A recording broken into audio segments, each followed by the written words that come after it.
ألين وابتهال. أنا راح أنشد دور ابتهال وهي ألين تنشد دورها، إن ابتهال ما جت صغيرة.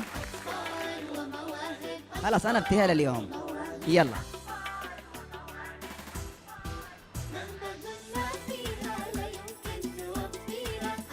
أنا مين؟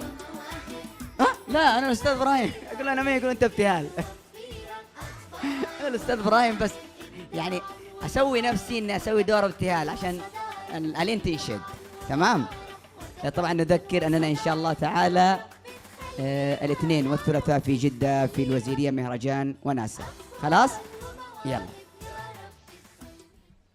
عشان أكون زيها. تمام يلا، بسم الله توكلنا على الله.